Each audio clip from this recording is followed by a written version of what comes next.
Assalamu alaikum wa rahmatullah. First of all, I would like to introduce myself. I'm Ahmed Redha. I am a consultant endocrine surgeon. I'm the head of endocrine unit as well the head of department, Royal Hospital, which is considered the most tertiary hospital in Oman. And more importantly, I would like to thank everyone for the great hospitality here. So let's delve into the most controversial question that we have in thyroid surgery. How far should we go?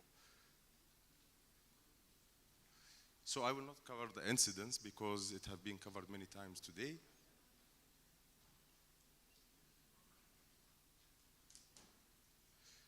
However, in the latest statistics in the United States, of course, all of us, we know that the incidence is increasing. However, the mortality is not affected, which is male and female about 0.5%. This is the latest evidence. And even the localized disease with the regional lymph node mets has almost the same survival rate. However, if there is distant mets, it will drop to 53, around 50%. Now, if we cross the Atlantic, European data is the same and Asia is not different. So as we know, it's a unique cancer because overall it has a very good prognosis. Age is the most important prognostic factor as we cannot have stage 3 or 4 in patients below 45. And nodal mets has no impact on the outcome as it was reflected in the previous slide. So if we take the thyroid surgery journey, you can divide it into 3 phases. The first thyroid surgery was done in the late 1800s, 1795, and that continued until 1980, and then from 1980 to 1993, and then onwards. So the first phase was what we call it the mass production phase. Everyone gets total thyroidectomy, regardless of the prognosis, regardless of the age, regardless of the size, you will get total thyroidectomy. And of course, over this number of years, there are tons and hundreds of papers that showing that total thyroidectomy is superior to hemithyroidectomy and other intervention. However, they were challenged by 2 things. First, the number of lawsuits against the hospitals because of permanent complication like voice change and hypocalcemia. In addition, and that's a very interesting paper, that some of the insurance companies in the United States went into bankruptcy due to thyroidectomy because you are treating a slow progression disease very aggressively, young patients, you are giving them thyroxine, long life. So that took us to the second phase, which is hemithyroidectomy. That started 1980. And then, again, the number of evidence, hundreds of papers showing how good is hemithyroidectomy compared to total thyroidectomy. There is no difference in the survival, even regardless of the multicentricity, regardless of the lymph node. And even if you review the NCCN guidelines, even if you do hemithyroidectomy and you got out lymph node, if it's less than 5 lymph nodes, less than 0.2, still you don't need to do completion. And this continued for 13 years until Dr. Akira came in the picture. He's a very famous Japanese endocrine surgeon where he proposed non-surgical treatment for low-risk papillary thyroid cancer because he has long waiting list. Of course, there is some evidence that this is as good as operating. However, it didn't fly high for 2 reasons, 2 limitations. First of all, there's impossible to evaluate the dorsal of the tumor if there is a coarse calcification. Second thing, it's difficult to actually measure the size of the nodule if there is a background of thyroiditis. Of course, in addition to the operator dependence. So that takes us to the cross-section of the topic. So what we should do. So if we think about it, by 1993, we have a same patient with micropapillary thyroid cancer going to 3 different doctors. He can have 3 different treatments. So one will do total, one will do hemi, one will do nothing. So now that raises the question, is actually less is more? In other words, if we don't do anything for the patient, is it better than operating on the patient? So far, the evidence showed that surgery is superior in larger tumor with nodal mets. That's for sure. Now, Above 1 centimeter, surgery takes the lead usually. However, in micropapillary thyroid low-risk cancer, there are no consensus.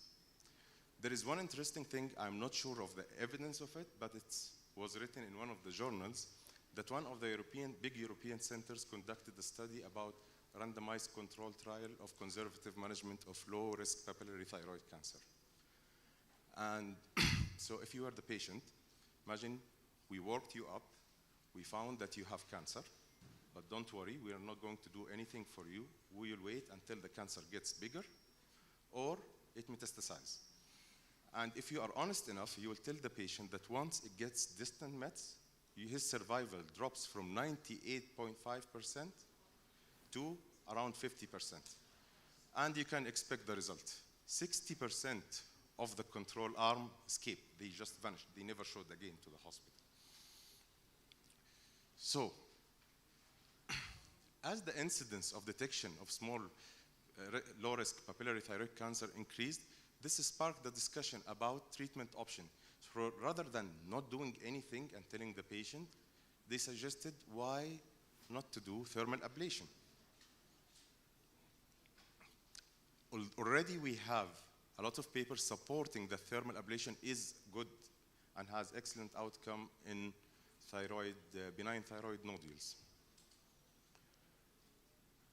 And actually in 2017, it was part of the Korean guidelines that thermal ablation is considered a treatment, not as a second line, it is considered a treatment. And then when the surgeons started to feel that they are losing the lead in the thyroid nodule and the radiology is taking over, so they started saying that hemithyroidectomy is actually good with very low risk and survival rate around 11 years, with overall complication less than 20%. However, it was too late because other specialties came in and the literature remained inconsistent about the standards of treatment in micropapillary thyroid cancer until this promising study came out. This is the first study which was released in 2021. And this study was about retrospective study around 850 patients. 850 patients evaluating the radiothermal ablation of T1A and T1B. And actually it showed very promising results. The results are actually very good, like 100% technical success, 70%, almost 70, 68% of the patients had nodal disappearance. Disease progression was 1.1 to 1.7 respectively, T1A and T1B, and the overall complication rate is 3%. And this reflects the results. So, approaching the end of my presentation, I would love to have insight, to give you insight about how far should we go in surgery. And in a matter of fact, that it's clear that not every thyroid cancer and papillary thyroid cancer we have to operate. So we should be a bit more wide in investigating rather than telling the patient that you have cancer but we will not operate. If there is no indication to investigate the patient, just do surveillance for the patient for the nodule without a proper diagnosis. The safety and the efficacy of ablation have been proven. However, long-term studies is needed, but I believe in the coming few years, it will be the standard of treatment for small micropapillary thyroid cancer and in subsymptomatic lymph node recurrence after surgery. Thank you very much, and I would like to enjoy the presentation.